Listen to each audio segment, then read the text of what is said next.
Abusuafo enanso eye dasronko a obade osuru nyankopon ode ache minu musumfo nyame akoa Yohani enenso menemu asan di ahia no. Abusua enne ensem weba ne de mepachew bomodin yiyi wasum ensem na eba no yiyi wasum na fei pe baby tina din no disturbances mu bia me disturbo tenase fa pen ne paper na fa bible na tena ho na ensem na eba no asem we asofo ntimi nsum even o kura no ntimi nso asem we mu because eni yehye imususu imu obrem ya topic no ya to ndin say the great deception. Yakasi deception a borofo no emiate ase se ndada anasa kohwisem anase atrosem na atrosem no ehin de kosiye ese yenim se ewiase nyina no about 400 years ago ana ahiniye bi the fourth Roman even said the fourth empire aye Roman ahiniye Roman empire ebedi wiase so na bram bedi wiase so no na ya hye nkomo ato ho se ewo se omoba bedi wiase so na omoda da nipa ema nipa kohye omutumi no ase na eno na nchen ese no obi anim se eda yewomu Romanfo ebesesanda yeti ni yi okan John chapter 11 quotation bia no pacho jototo ho fa pen paper quotation bia no joto eto ho John chapter 11 the verse number 9 Yeshua Hamashiach na ye friend say Yesu Kristo no anase Jesus Christ no omiete ase se enye donhwere dumienu ene woda baakum na chese 12 hours ene wo one day mu anka ebo anopa 6 a se ekosi ida se 9 na 3 emu baako nyankopon bo wiase no o se adesaye ene adekye wanka awia ene yebekomu deep ensem no ene nyan ensem no ehye Roman father da nipa o Roman Catholic nipa up to date ene yesum anyame foforo by yefise yesum onyankopon menumie up to date as at now ana the spirit of or the saying endada the spirit of deception eye djuma da so ye djuma ena obonsam nim se enipa the revelation eye djuma di sam ye djuma enti ono so adan ho ana oye eneniema yemfiri ha na yemfa enkosi ha hwe ade we ahun picture ya edasu yi yenhwe ade me kirew okwan a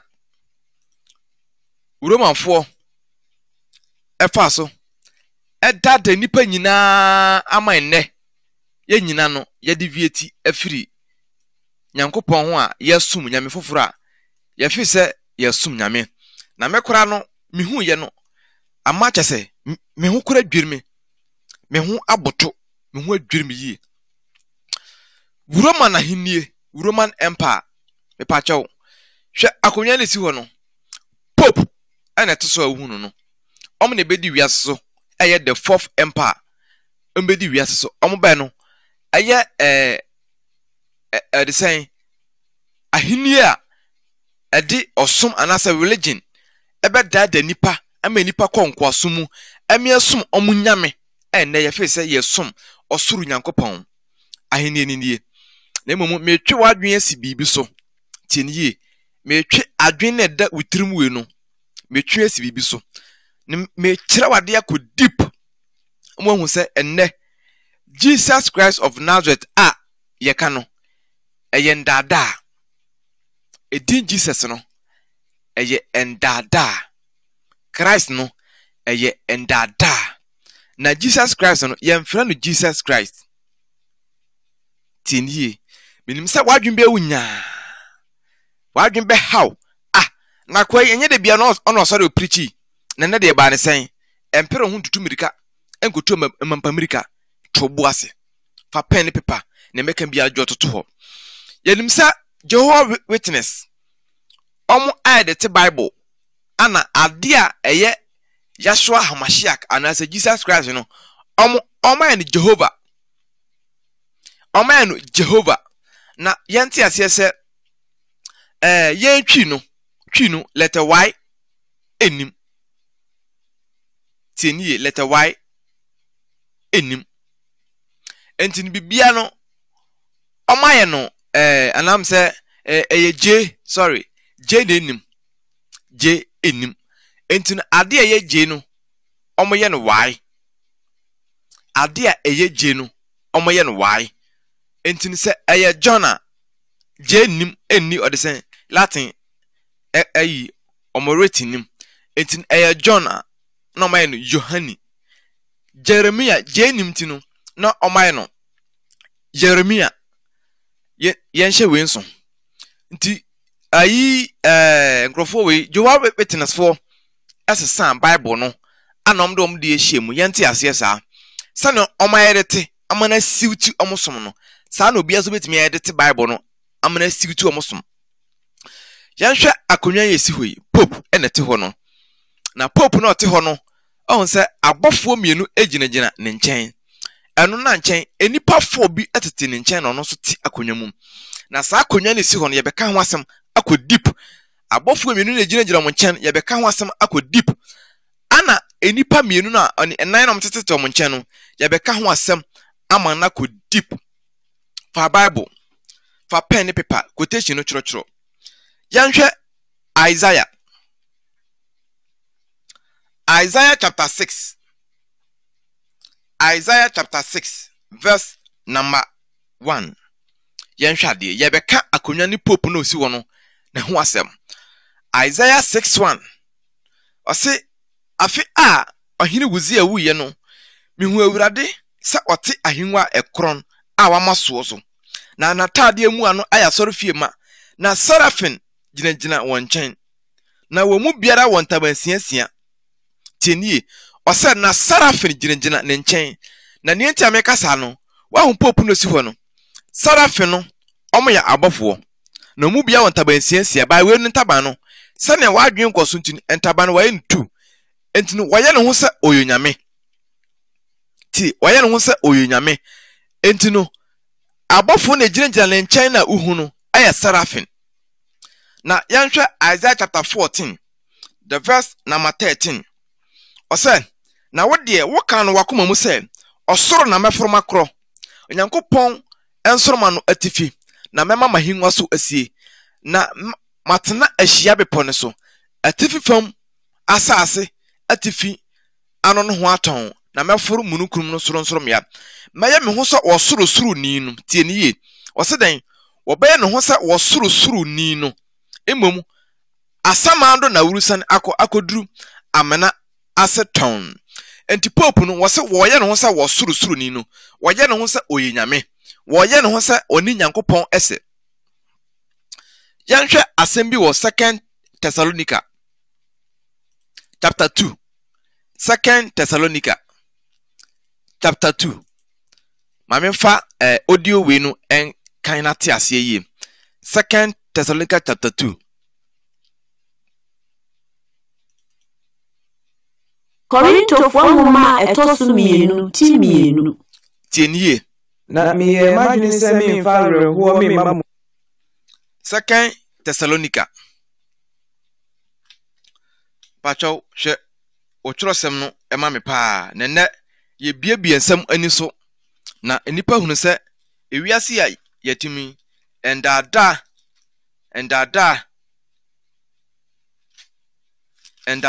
koso papa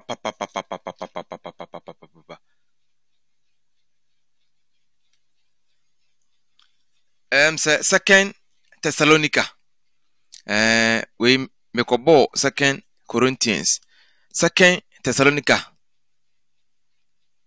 and I say Thessalonians chapter 2 Thessalonica for Mama Etosmienu. Patriotism. Nsi esrem enuanom. Enso yesrem enuanom. Obeka asem bi wa ha. Mepachaw akonwa na esi ho no. A Pope etiso no. Ene ho asem na yegu so kan. Madika ma quotation bi wa Isaiah chapter 6, the verse number 1. Ose bra ohini wuzi ewu ye hu awurade. Se oti agua ekron so. Enti agua ekron no eno na otiso no. Na taade mu ano aya soro fie o manto hwa taade na eno na egu enenase ho no. Ose mi hu serafin se oginagina ne nchen. Isaiah chapter 14, the verse number 13 no to 14 to 15 no. Ose obey no se wo suru ni no. Enti Pope no o declare no as say Nyankopon. Wo ye no se wo suru ni no. Enti 2 Thessalonica chapter 2. Yenti asem ni ye. Yewurade Yesu Kristo ba. Ye na wurade Yesu Kristo. Aha no instead of say enkom kire ye na wurade anase Yeshua no anom kwa Yesu Kristo. Na edin Jesus Christ no ene bebe mwati the meaning of Jesus Christ anase Yesu Kristo na yahwe because and da na afro afa na Yakopon abomode hu ye mobobie yeni abi yaso amya tene nsam ase teniye ni ye anu a obeboa ene yen anu a obeboa aba ne nchen no ho no se mumma wonane mo adwentem na wontu mo bu honhom anase asem biara mu anase enwoma wosi efiri yenchen enwoma no wosi efiri yenchen no se bi ewurade da no anya du mumma obiara ndada mo bibi biara famu efiri se eremma Jese owaya agese owaye no obewaye no abansa nipa na wayi onipa wonimra edi oseye ba no osore na oma no sutia oseye wayi emra di oseye ba no tie oseye ba no onne hwan Pope no ka no ho asemu me pa cho ma me san enrebese no na tie ni ye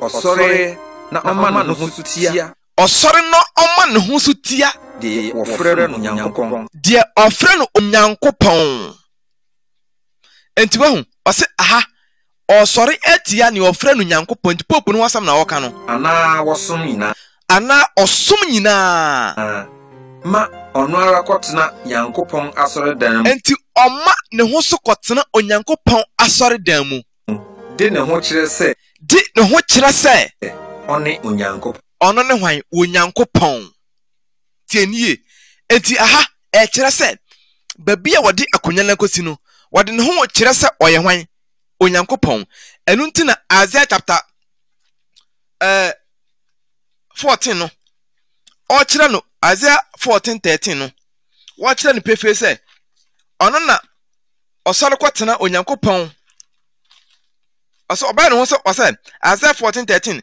na wo de wo kan wakoma mu se osoro na meforo makokotena Nyankopon soroma no atifi na mema mahinwa so asie na matena na hia bepo ne so atifi fom asase atifi anu ho aton oho na meforo munugum no so na me ho se wo soro ni nu enti aha wo declare ne ho se oye osoro ni nu Nyankopon me yesho sente ase ba tieniye munkai se me wo munchen no afi no ka kiram se munkai se me wo munchen no me ka mu ye mu ana me ka sasen we e kire mo me ka san we e kire mo asuafo no me ka kire mo enti afi yanhwe ade wa ha the book of Revelation chapter 4 me kire akonya na si ho no ho asem sane oye ne ho se oyinyame a ban ho se tie osom nyina the book of Revelation 4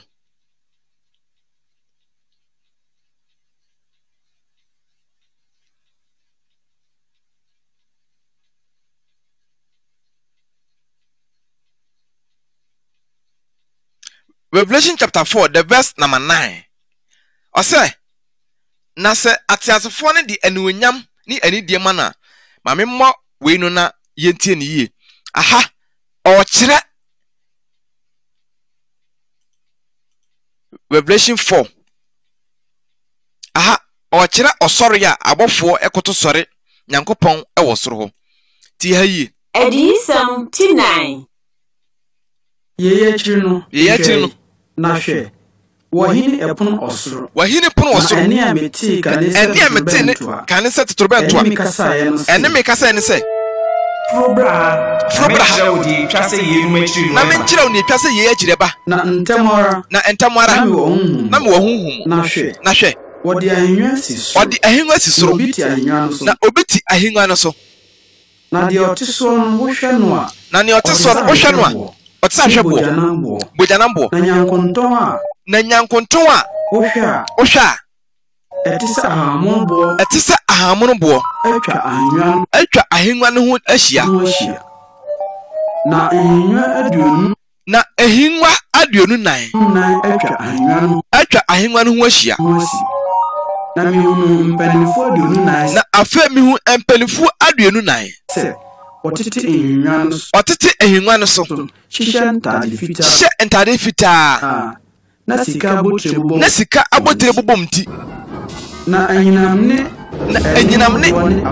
ene ahodo ne aprada afri ahengua nim na eja kania nso a eye Nyankopɔn nso der ahengua no na ayeko a etisa ayeko ahengua no na atiasefo bana aha na sam no wo oseden na atiasefo bana the four living creatures ano na pope no why na omoye enipa nan na omotete ho no ose woya ne ho se oyeden Onyankopɔn woya ne ho se oni Onyankopɔn se ono na oma ne ho so tia wosom nyina opese oni Nyankopɔn ese be ka abakwasem kakra kyerɛw be ka hintasem akyerɛw tie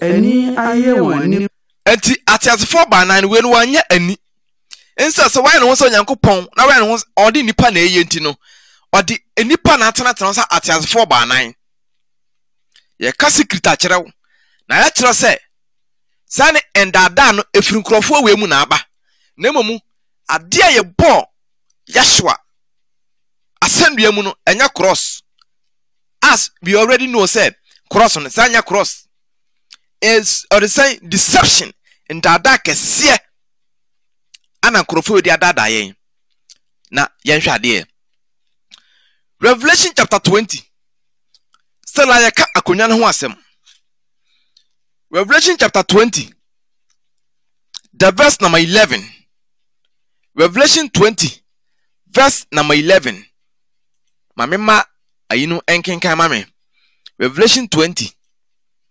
Edisam dada mama bi kosisem frinchia no tum oni obonsam kese bi na ochire otwiase safuan nkonsopia ofri suru esane a okura ebunu anu safuan nkonsonkonson kese bi na ochire otwiase owoda bonsam chichire me pese edu 11 no tum no wankod pim be dras twaso jam na wona wotena so no wodi atemwo mawo na me hutena so no wodi na wona wotena kosisem frinchia pim na me hunu yiwa bi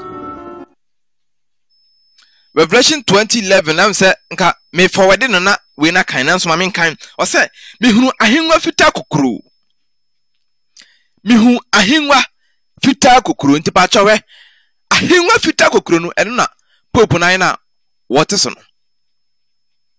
me hunu ahengua fita kokoro ne de ote so no asase dwane free nanim enti ahengua kokoro no eno na pope no why na ote so ho no enti we kire se we nuoma no ho so tia wosom nyina na oye no ho se oni Nyankopɔn se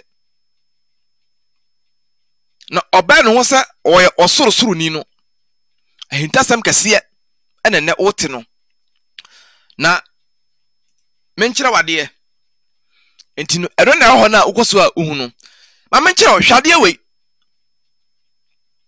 hwa ade we yɛse Yeshua Hamashiach anase Christ Jesus yɛbɔ no asɛndua mu na yɛnhwɛ adeɛ Numbers fa Bible na kɔ Numbers chapter Numbers mamehwɛ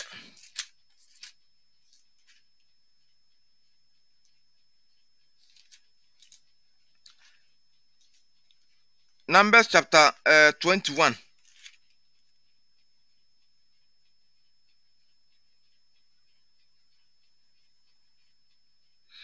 Numbers chapter 21 verse number 8. Yanhwa ade.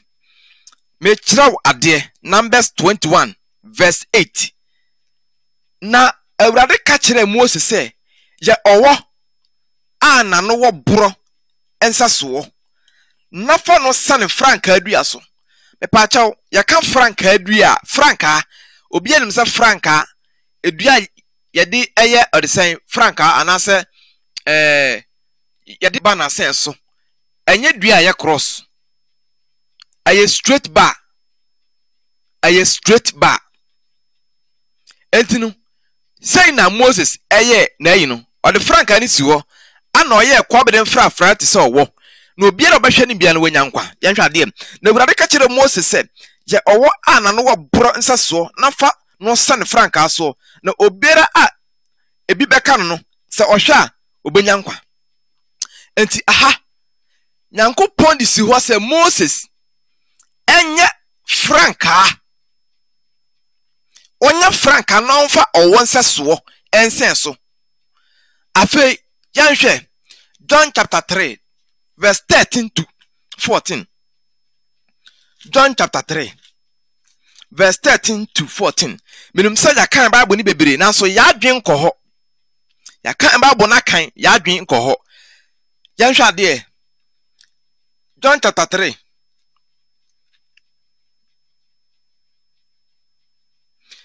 14 no. John 3:14. Na sani Mose ma ɔwɔ no so wɔ ɛsrɛ so no. Tienie. Enti I'll refer say sani Moses ɛma ɔwɔ no so ɛwɔ srɛ so no. Sa ara na etwa sɛ wɔn onipa ba no so. Enti Moses ɔwɔ no so ɔmalesen. Sa na ɔma ɔwɔ no so ɛwɔ srɛ no so. Sa sani Moses yɛ ɔwɔ no wɔ srɛ so no.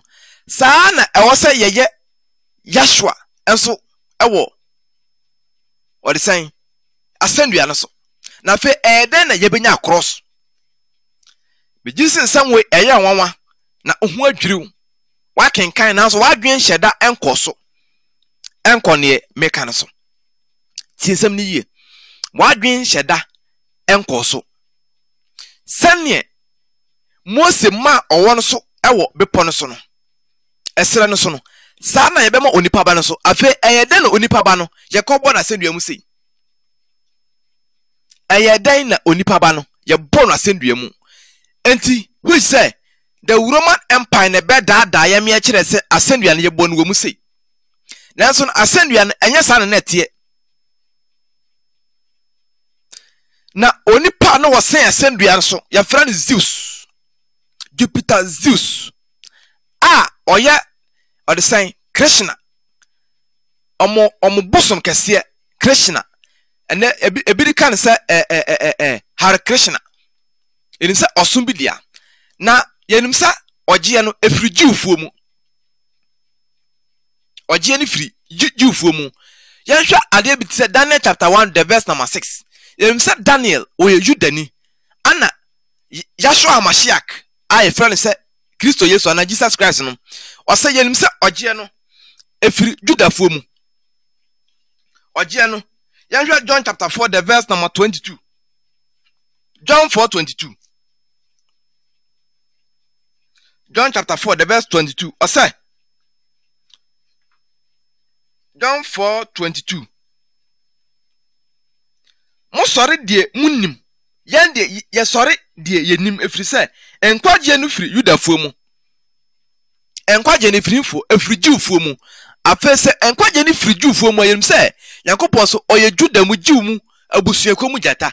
Afei ɛde ne benya Christian.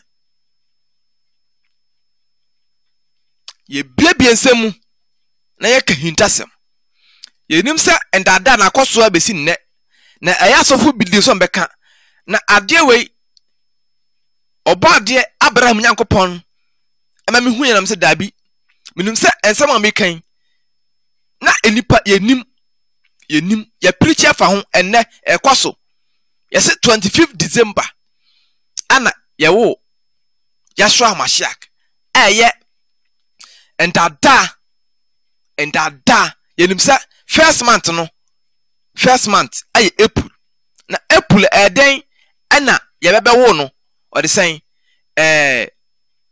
June December eden ana ebe wo no December entinu the worship of Sunday no the sun god Roman for asesa homeda no eba be no kwasieda kase ye sori omunyame no kwasieda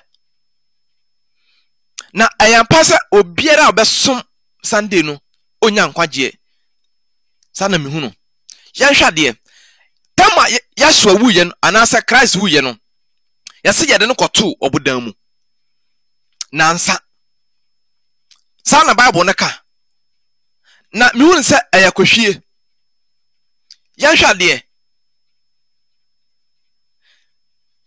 Yashua se obeba ewo ni dimu John chapter 5 verse 43 share John chapter 5 the verse number 43 John 5:43 o say me de me ba maja dimu na manyeme se ofoforo ba wo no ara ni dimu ono na mo beje no asemo ya asemo emu yodu o say me ba maja dimu entin se Yashua obeba ewo ho adimu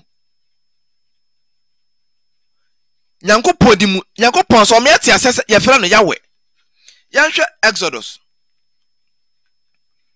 yanhwe asem bi ewo Exodus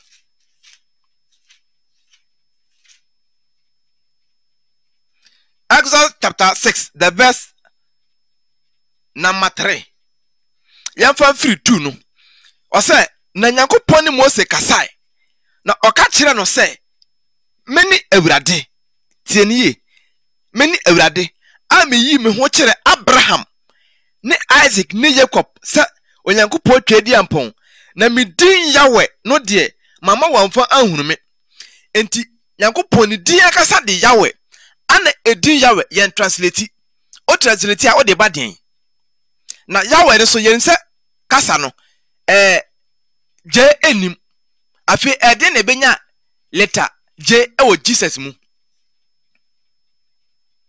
ose John 5:43 no ose me de me ba ewo maja din mu enti edin na oba no se obewu ne ba no oto eniba din a ode ono ankasa ne din na to ne ba na fe eden na edin sesan ya ye be ye no Jesus Christ enti a kire se Yahweh enti ebe edin Yashua enti ni di woni mu ya hwe Exodus chapter 23 Exodus 23 verse 20 yanhwa de wa na even abofo kra no Nyankopon di ni din hye ni mu how much more ono ane ba Exodus 20 verse 23 23 verse 20 hwe mersoma obofo adi wanim akohwe wo kwan na ode wo adru ne masiesie ho no hwe yie na ose hwe yie wo nanim na tie ne enwini intia no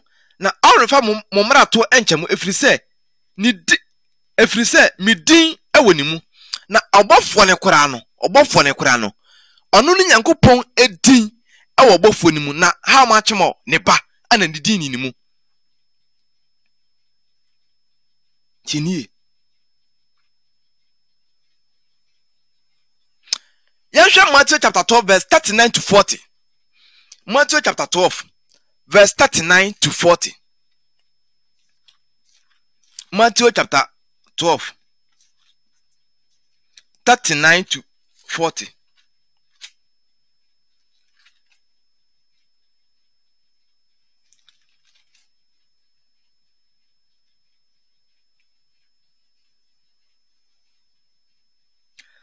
Matthew 12 39 to 40 me pachaw ensem we ensem a emu do emu pi obe finding difficult answer what you say Bible no do abeka ne by obade anya wadoma wonti ase da yesa Yahshua na Jesus Christ owuye na yede no kwoto obudan mu sa na Bible no estate no na sa na enye enokware Roman 4:2 epo a ewo ade wi mu hwe fa Bible no na Matthew chapter 12 49 39 osai na obuase won sai enema bonefo ne awaresafo hwehwe nsankyerene na so wore ma won nsankyerene biara gi odifo yo na nsankyerene no na senie 40 no na senie yo na di bonsuyam na nsa awia ne anadwo no sa aranso na onipa ba ne bedi asase yase na nsa awia ne anadwo aha Yahshua Hamashiach na numu asem ni senie yo na di bonsuyam yo na no odi bonsuyam na nsa awia ne anadwo yanhu no kase yasie no e oponase osesanso na onipa ba no obedi asase ase na nsa ani anadwo say yesie na afa eyede no mo kire yense yede ne kwoto obudan mu we very deep say ensam no eye deep ninti ase eye den Roman for dadaye Roman for adadaye enti wa humfoni na daso no according to Numbers chapter 20 the verse number 8 sanye Moses ema owo so wasere so no enti Moses say no ye owo no afi eyede na sesaye na cross or say ye bebenya cross eyede na sesam ye benya cross yan hwade wa ha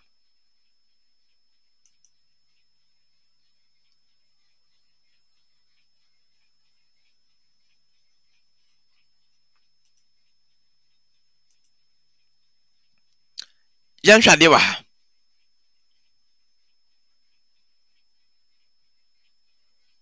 ose the name Jesus comes to us from the Roman. The name Jesus comes to us from the Roman and the Greek church. The Romans took the twisted Greek into Isos. And then the Latin church of Rome formed it into leaves.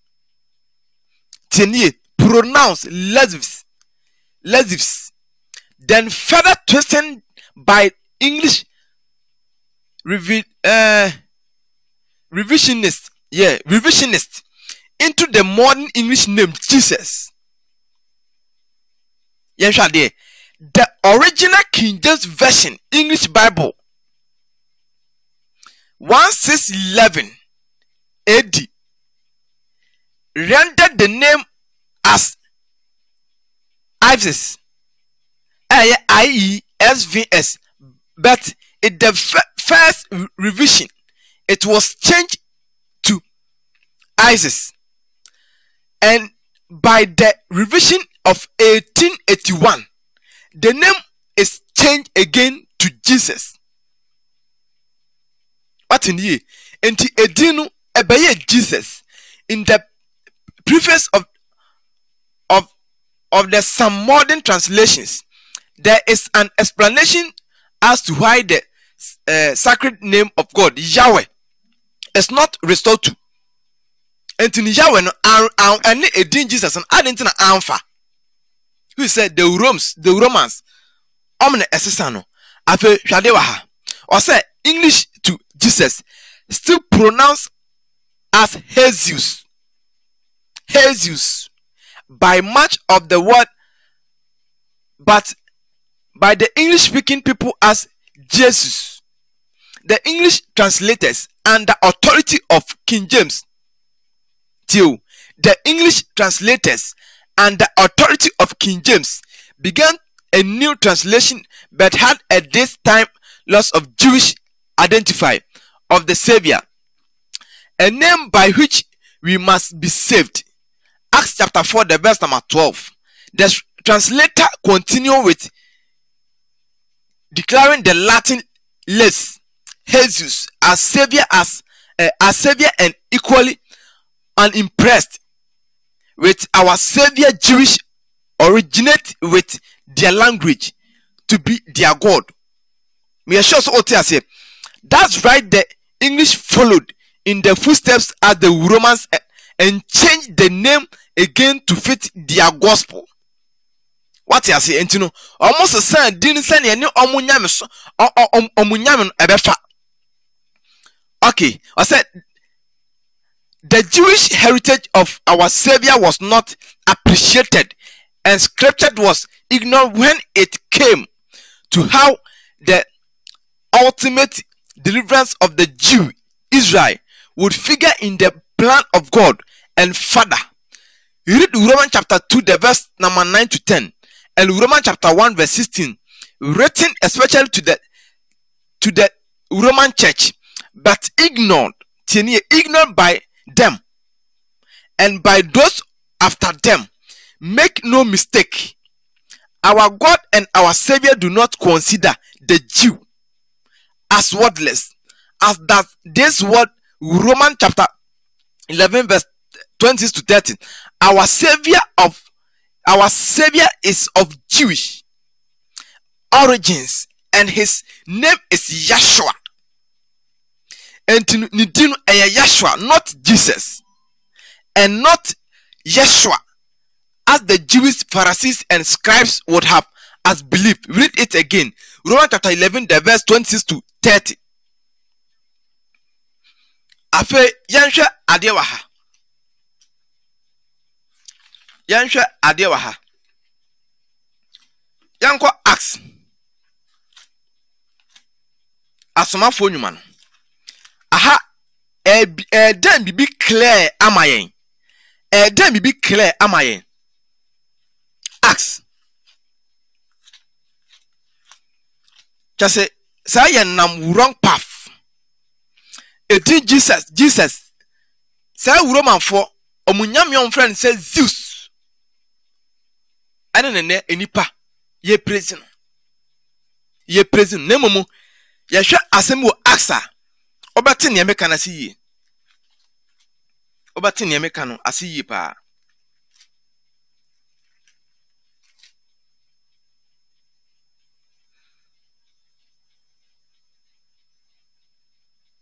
Na ma memmo ha na ti. Acts chapter 14. You can the whole verse. Na what tie ensem ni yi. Acts chapter 14.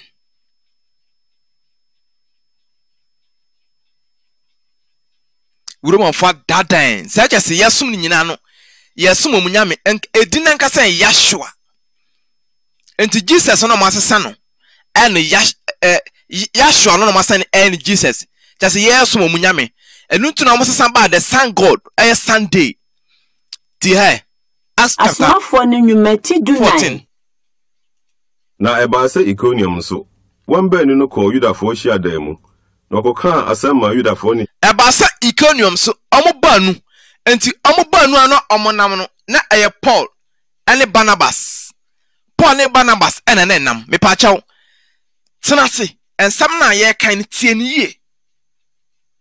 Emum edin na omo sesa ni free Bible nim. Cause edin kita power ekita tumi. Enu nti ana omo sesa no. Sane beya ubodi na eprezi wo munyame. Tie ni ye. Hela for pi gidi. Amen san start. Na ebase Iconium so. Na ebase Iconium enso. One ben no call Yuda for. Amu ba no call Yuda for shia dan mu. Shia dan mu. No ko kan asema Yuda for ni he. Enti Barnabas ani odisen Paul ko kan asam no kire. Odisen la for pi gidi. Ayifo ne ani hila for. Ana bebereji asam ni di ye. Na Yudafo asondemfo no hwanyan amramamufo. Na Yudafo asondemfo no ehwanyan amramamufo no. Kono ma wonya enuanum ho adwemmone. Ana omunya enuanu we ho adwempone. Enti otra ho chee. Enti omotena ho chee.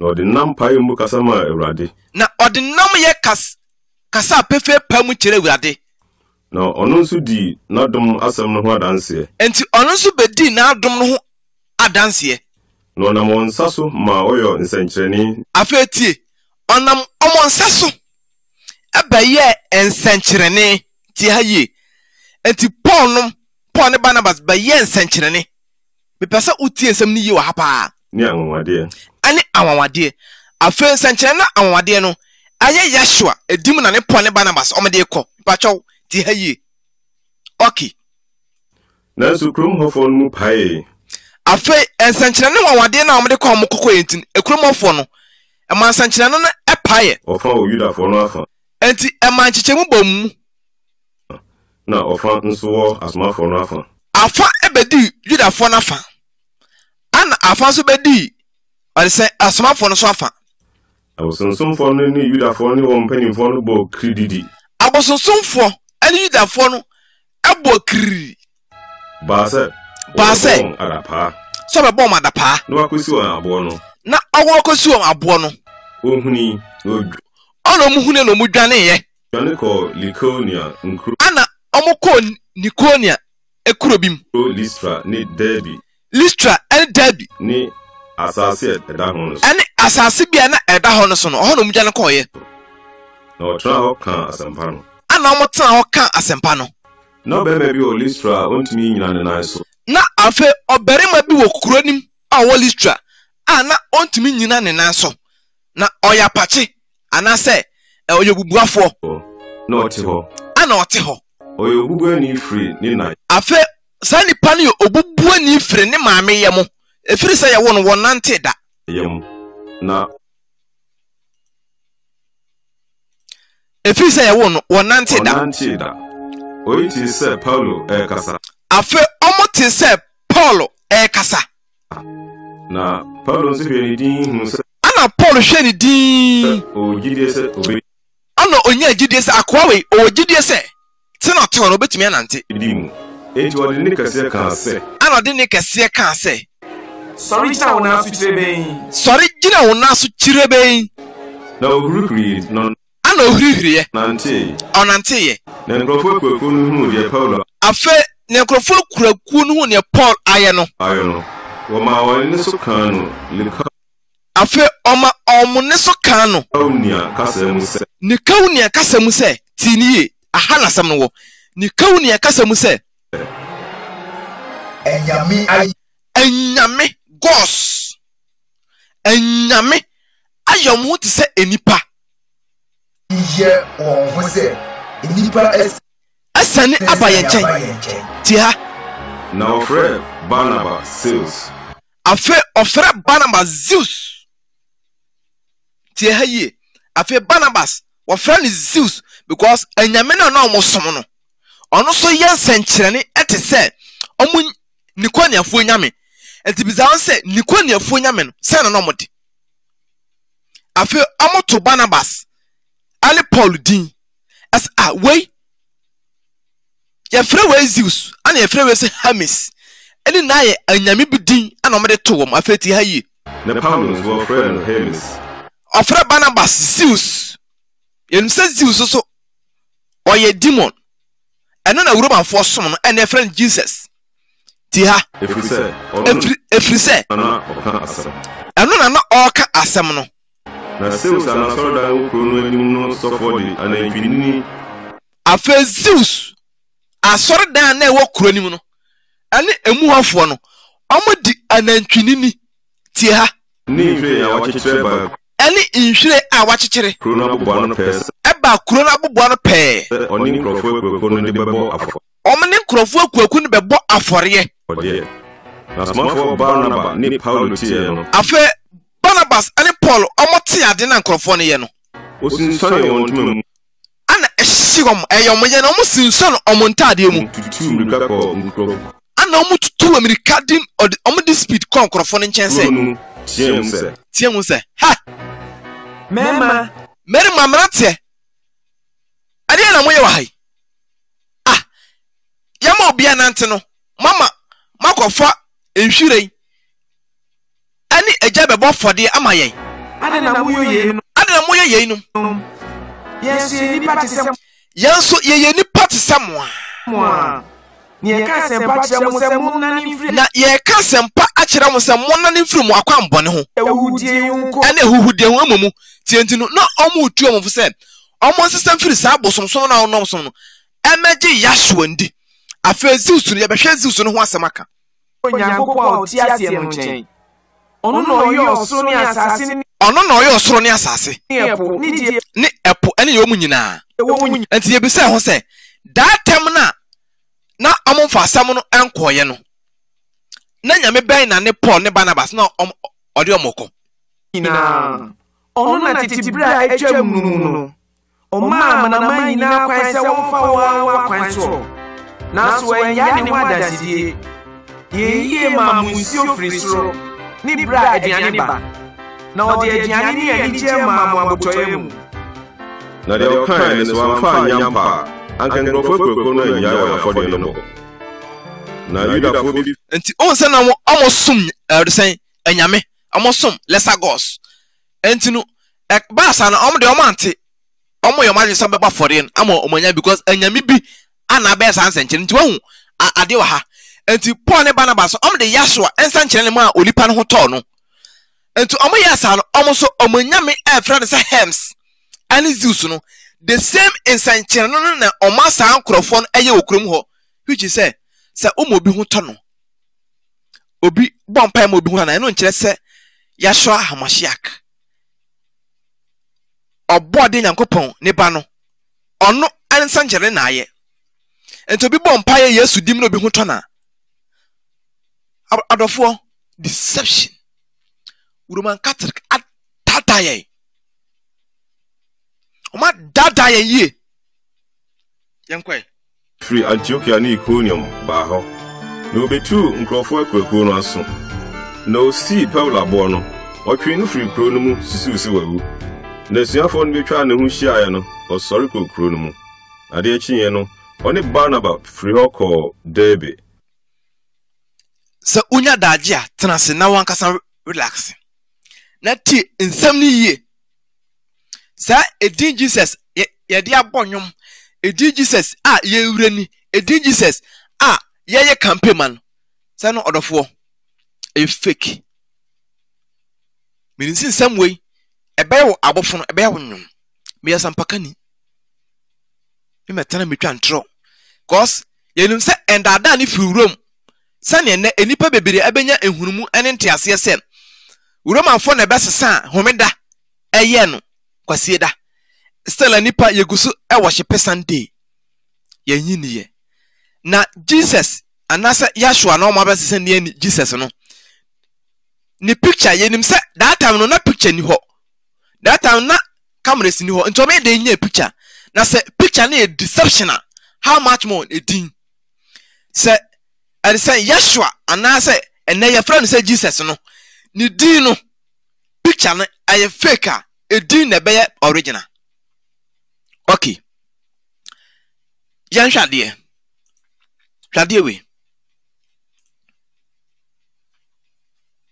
we asa Constantine creation of Jesus Christ Jupiter Zeus and Zeus na omubo ni diwo or say Nicolium no Zeus no onu nie o say Krishna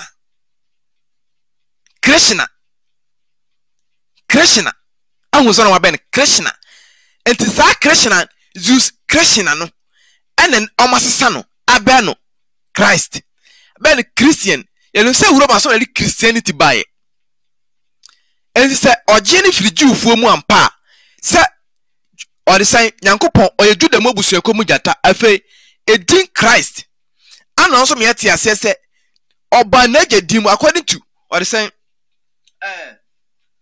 John chapter 5 the verse number 43 se mi ba ma jadimu Exodus chapter 6 verse 3 so se ni din Yahweh enti din Yahweh no enkesi epie odi san nipanimu afi ama Yahweh so yen translate no ayedin why se edin why no se ayaborofo na eba mu a adenti na amamu no moye nje yenim se burafo no so no ode san twi no jenim eye why no maye no afi burafo no adenti na omoye nje ade no be nje o se Jupiter Zeus Zeus le Zeus Jesus ana ben Hail Zeus entinu way plus Krishna ana yebenya Hail Zeus Krishna entinu aye Jesus Christ Jesus Krishna Jesus Christ onti wahu Jesus Christ aye Jesus ana Hail Zeus no yebebe hu no ode san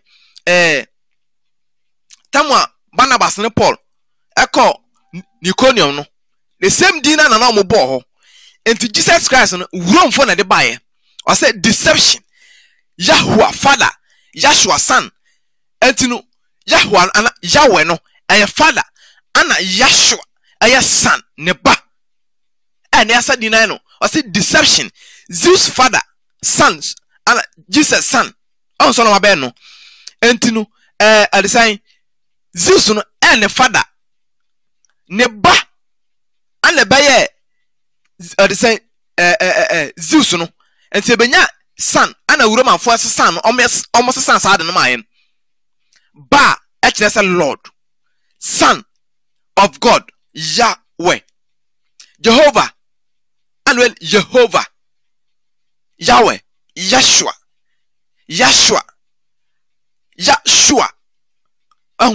etc. Ados Hadiwe or say Egyptian god Heru, Greek god Zeus. In Latin, the J son is spelled with a. I say spelled with a J. Latin no. Tienie. In Latin, the H son is spelled with a J. And in Latin no. H no. Omen J. We see that when a name such as Jos is spelled instead of horse, no, is Jos. And H no meben J. Latin H no. Anon ben J. Instead, as they took the first part of Herus, name he, which equate to J, and added Zeus to it, and now we have Jesus. And now we have Jesus. Enti no Latin no J no anon be J, H no anon be J. Enti no ma be nya ni Jesus. Afehwe ha Zeus no nie. Enti ena wo hwe yesi Jesus calendar. Say na tie. Zeus no ana omasesa no I need Jesus. This way me say a yes be crash. Say the yan ye born Jesus is coming soon. We coming soon no. Say ni na fake. Name Yahshua is coming soon. Say edin to me wom edi kita to minti ana omo ye no. Say enchorani de omo yen all right name mu say beya ye be praise omunyamenti no ana omdo omunyami din be hye ho. Yahshua is coming soon. Let's see, Jesus is coming soon. Just Jesus is coming soon. On my side no. Say on my Hindian ebe wirani biem. Until we are calling say the Roman Empire say be wirani biem. Okay, yankwe. Or say Constantine, official new Roman god Zeus Krishna. Zeus na benyan say Jesus no Krishna benyan say Christian. Jesus Krishna Jesus Christ that deception. Somebody as for become Yahshua HaMashiach. That's the correct name for Christ. Say yet say Nyankopon di ankasa de Yahweh say edi Yahweh no mama onananum Abraham Nyankopon or the sign onananum Abraham mama wamfa edi Yahweh anhume wamana fa hunu afi se ne ba ne din oba John chapter 5 the verse number 43 no me yete ase se ne din no oba naja din mu afi oba naja din mu a den ne benya wrong name den ne benya wrong name and Zeus Jupiter Zeus Krishna benya Christian kofu ya dada yache me di jiwfo ebeba transform anase station we so amoma be manyen the reason why tia urom force sano ebebenya Jesus Christ cause say almost san ewiase na and they say yenim say yedi urom afo hyehyɛ so kwase da ono bia beti asori oso wate ne ho afiri roman fom so boa roman fo wate ne ho firi so osom Sunday we are under them yegusu hye authority na se anka de ntina new world order no almost say be insist say yen Samson Sunday a obi akoto ansori no ye be persecute no e be na ayakayaka de did you know Zeus Lezus or Zeus the name Jesus is actually Jesus. The name Jesus is actually Jesus. 500 years ago, the letter J never existed. See, letter J never existed. Leho Zeus.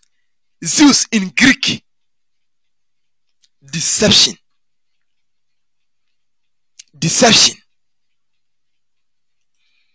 Ama dying. Meaning some way was soon with Trimble Cassane. Sabatin some way be no quality way be no. Obey that say now then Yanko Pong ever farm from Uncle home, heaven hell. Also Abasha evangelist we see Obiba the programs of Abeka say November and October Mubako. Esumbe kata wiase nyina enso adentina sa de na amba yenim sa creatures no beings no omo sesa nema sa na baya na ade no muntimi nye 2 Corinthians 11:13 ka se han bofo no esumbo fo no oye no sa han bofo obetimi aye bibia ya de mu kire mu ebebra mu nin sansam yi emu ayodin ne nti ase na ayodin nanso Yahshua HaMashiach be mi ate ase ne wonte ase no me pacho comment section no me di jiwfo ebeba platform yi so meto me nsa from na obe mma nte ase ne nti enya edin Jesus ma kire mu ha se free na ekono edin Jesus no ye bo praise Roman for gods aye Jesus and Zeus up to date ya da so ehye omomrase calendar time som ana ene yegusu ewom minim se ensam no emu hyehyew wadwumi akesene onte ase entisa ye bonyum na ye bogi se di omu a you are praising the gods of Zeus asam way enyao eyenya nenti ase na ye din enti ase na ye din abusiafo obade na so ndwen kamo ya ma me wurozi oba hema ensami anu odin ti ase ne bebre yemo because ye body Jesus na ye the bomb empire ye hwe axe na ye hwe o se omunyame sansa kere ne ma na no ye nti se ye body na o betimi abedom hu adi ti se nyame pepepe a kere ye because omudi na ye body bomb empire omudi na ye bo ade bibia deception kese abeda wiase nti se wo be wanso beto omhu afira na beka no kware no esa asemu a mekan enkrofo we nyame a krofo be so me mu a ahwe video we ye mo mpɛ so ɔmo delete mfiri hɔ Oba comfort knowing the truth and some na yɛ wɔn ya papa Brampton ajapa David minim sɛ nsɛm wei ayɛ mɔmɔ Sylvester and some way ɛbɛn mo wɔn bɛn mo timu kresane nanso kɔsɔ follow program yi update biara fa ne ma we hu no be de bɛbrɛw yahwa hamashiak nim sɛ Greek letter J and the state afede ne benya as Jesus Christ makramo